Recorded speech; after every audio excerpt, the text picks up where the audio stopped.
Sanctions de la CEDEAO face à la résurgence des coups d'État en Afrique de l'Ouest. L'organisation communautaire peut-elle agir autrement? S'interroge en gros dans sa parution le journal Mouria. Le journal Mouria pour qui cette interrogation se base sur des idées fortement ancrées autour de la conception classique qu'une certaine opinion se fait encore de la souveraineté. Mais cette souveraineté classique, par la volonté de ces États, a perdu toute sa rigidité et s'est même diluée selon le journal dans bien de domaines au profit des organisations d'intégration. La CEDEAO a évolué d'une organisation de coopération instituée en 1975 à une organisation d'intégration avec l'adoption du traité révisé du 24 juillet 1993.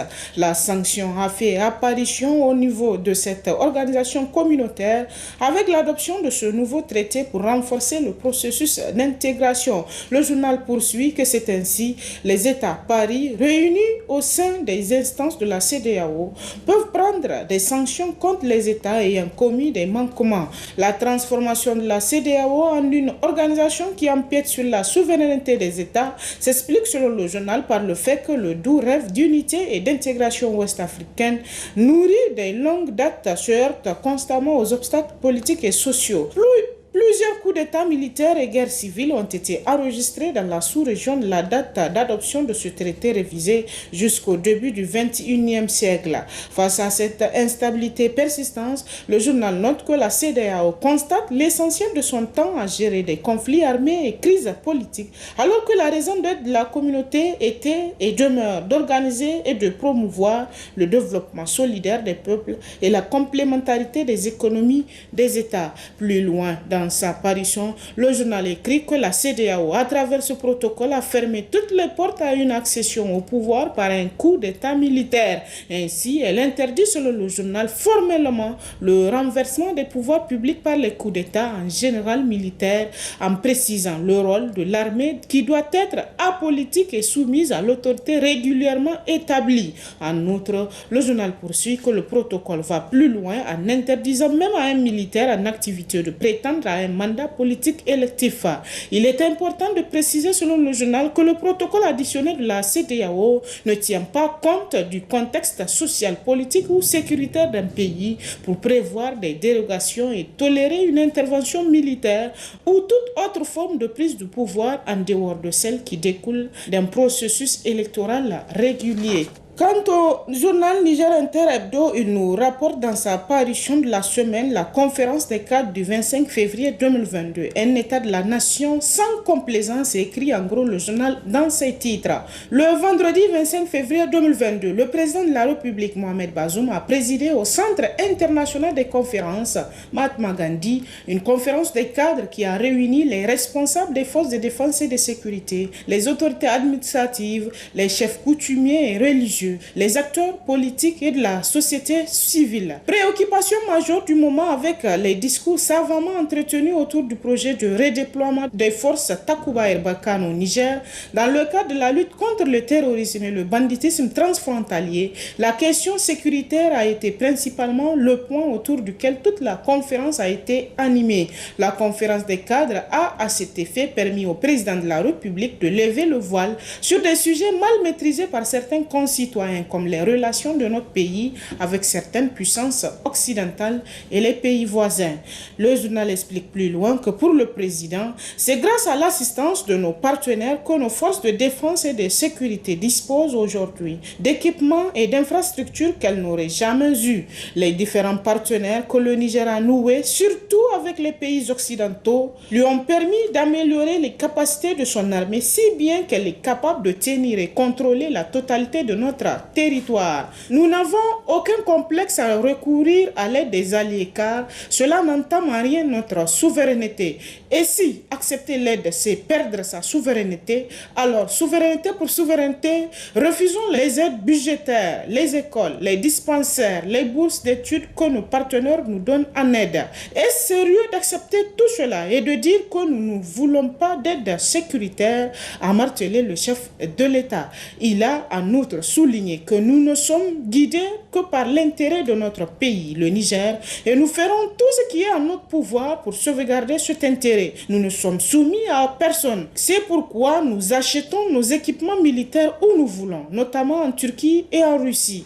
Très confiant sur les capacités de nos forces de défense et de sécurité, le journal rapporte qu'il a indiqué que si je suis allé à Baroua, c'est parce que je ne cours aucune forme de risque, parce que j'ai des forces qui me protègent et c'est ma confiance dans ces forces qui fait que je peux aller à Baroua, je peux aller plus loin que Baroua. Il a, à cette occasion, annoncé qu'il ne ménagera aucun effort pour défendre l'intégrité territoriale du Niger tout en privilégiant le dialogue avec toutes les couches socio-professionnelles du pays pour que la paix et la stabilité continuent de régner dans le Niger. La paix et la stabilité au nom desquelles le régime de la Renaissance du Niger a su instaurer depuis 2011 une tradition de gouvernance inclusive qui prend en compte toutes les couches de population de notre pays, de telle sorte que nul ne peut se sentir marginalisé. Plus loin dans ces colonnes, le journal a rapporté la polémique autour des propos du président de la République, la mise au point du ministre porte-parole du gouvernement.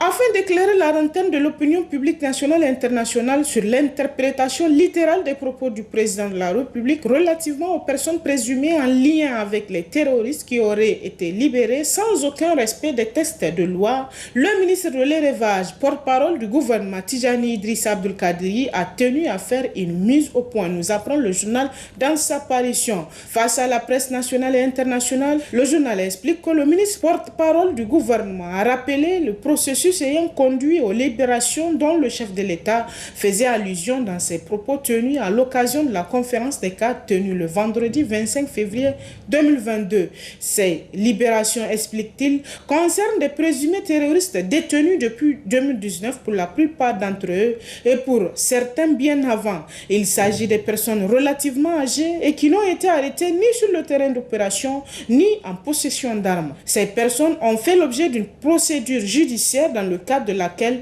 elles ont été inculpées et placées sous mandat de dépôt, ajoute le ministre porte-parole du gouvernement. Ainsi, saisi de leur cas, le ministre de la Justice, garde des Sceaux, a fait procéder aux vérifications nécessaires par le parquet en vue d'examiner cas par cas la situation personnelle de chacun des mis en cause, a-t-il indiqué. En l'occurrence, poursuit le ministre porte-parole du gouvernement, les émissaires des terroristes originaires du nord de Tillabéri impliqués dans la médiation ont soumis une liste assez longue de prévenus dont il demandait l'examen des différents dossiers. Cela n'a donc concerné que le cas de la région de Tillabéri, a-t-il précisé, ajoutant que le traitement des dossiers des prévenus figurant sur cette liste a permis de libérer 7 personnes.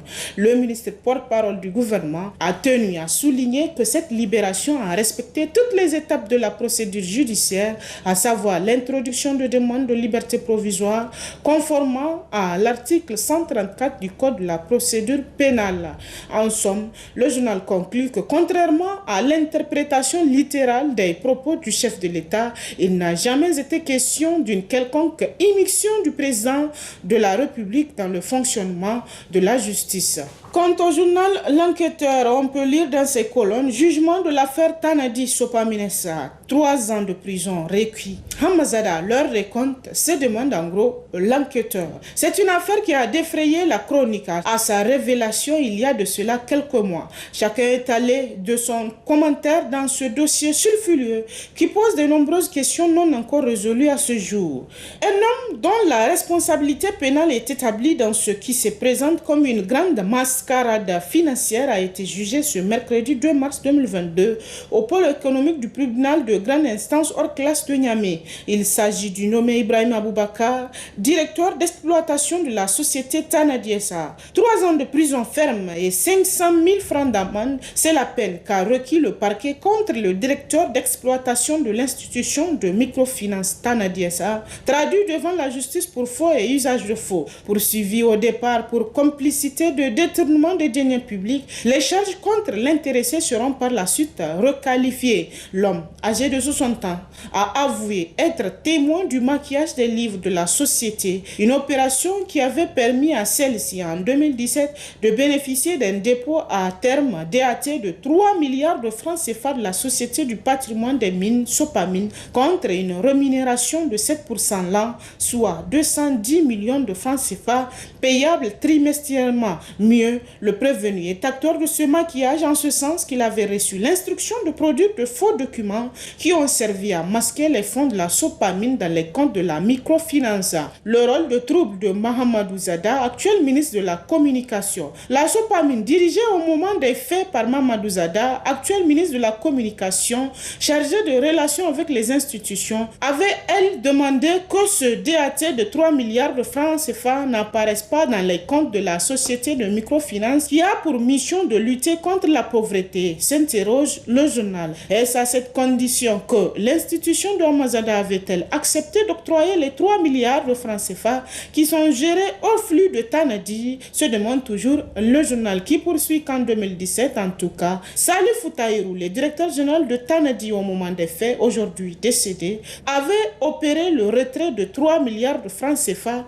sur ses comptes de la Sony Bank sans que les agents de Tanadi ne soient au courant. Ceci, selon le journal, informé quelques mois plus tard quand ils reçoivent des instructions pour établir des faux documents. C'est le cas d'Ibrahim Aboubakar. Quant au sujet relatif au redéploiement de Barkhane et Takuba au Niger, à quand le débat parlementaire promis par Bazoum, s'interroge plus loin dans ses colonnes l'enquêteur. Comme vous le savez, le président français a annoncé ce 17 février le retrait du Mali de Barkhane et de Takuba.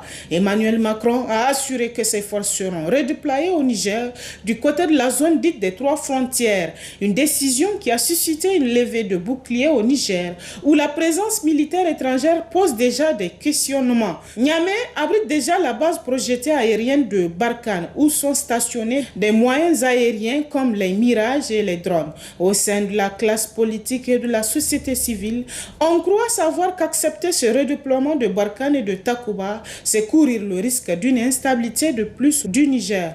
Une vie que ne partage pas le président Mohamed Bazoum dans une interview au quotidien français Le Figaro, vendredi 18 février. Il y aura de nouvelles implantations au Niger. Notre objectif est que notre frontière avec le Mali soit sécurisée. Nous prévoyons qu'après le départ de Takuba et Barkhane, cette zone soit encore plus infestée et que les groupes terroristes se renforcent. Takuba est aussi une force intégrée à l'armée malienne et bientôt à l'armée du Niger. Nous aurons un accord avec les gouvernements européens qui pourraient intervenir. Le concept de Barkhane est un peu différent, a poursuivi Bazoum selon l'enquêteur. Pour tenter de rassurer les Nigériens, le chef de l'État a promis un débat suivi d'un vote sur cette question sensible de l'accueil de Barkhane et de Takuba sur le sol nigérien devant l'Assemblée nationale. Et c'est sous le titre « À quand le débat parlementaire promis par Bazoum ?» Quant au journal Le Potentiel, il s'est intéressé au renchérissement des prix des produits de première nécessité, raisons et solutions préconisées. Quelques mois après la campagne agricole et alors que la saison de culture de contre-saison s'éloigne, plusieurs produits de première nécessité font face à un renchérissement de prix. Une situation inquiétante intervenant à la veille du mois de Ramadan qui s'explique par plusieurs raisons, mais face à laquelle le gouvernement a pris un certain nombre de mesures. À partir du dernier trimestre de l'année 2020, les prix des denrées alimentaires ont considérablement augmenté, nous apprend le journal, comparativement à ceux observés un an plus tôt sur la plupart des marchés. C'est ce qu'indique une communication du ministre du Commerce lors du Conseil des ministres du jeudi 24 février 2022. Selon cette communication relative à la hausse des prix des produits de grande consommation, l'évolution des prix sur un an est de 9,7%. Une situation réelle qui traduit exactement le prix des produits de première nécessité sur le marché, estime Mamanouri, président de l'Association de défense des droits des consommateurs ADDC Wadata. Selon lui, le journal nous nous apprend que les produits qui sont les plus concernés par la hausse des prix, c'est d'abord les céréales, notamment le maïs, dont le sac de 100 kg coûte 30 000 francs CFA, puis le sorgho 28 000 francs CFA, le sac de 100 kg, le mil 30 000 francs CFA, voire au-delà dans certaines localités. Une première au mois de février. On n'a jamais connu ça, c'est désole Maman Nouri, soulignant qu'en dehors des céréales, il y a les huiles qui ont connu une augmentation de l'ordre de 250 francs.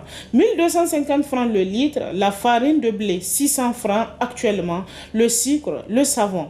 Pratiquement tous les produits connaissent un renchérissement des prix, souligne le président de l'ADDC Wadata. Seulement, le plus important, c'est de prendre des décisions pour atténuer cette situation qui n'est pas intéressante pour le consommateur et qui intervient à mi-chemin de l'année saisonnière, relève le président de l'ADDC Wadata, qui estime que le gouvernement doit prendre les décisions courageuses sur le plan de la fiscalité, de l'approvisionnement et surtout sur le plan de la distribution et de la vente à prix modéré contrôlé, reconnaissant que l'État fait des efforts, mais des gens très malins profitent lâchement de la situation de la disponibilité des céréales. Toujours à propos de ce sujet, le journal La Nation nous rapporte dans ses titres que le gouvernement est mobilisé contre la vie chère. Une grande réunion s'est tenue le mercredi 2 mars 2022 en fin d'après-midi au Centre international de conférence Mahatma Gandhi de Niamey. Son but principal, parler de la vie chère en présence du Premier ministre, chef du gouvernement Oumoudou Mahamadou,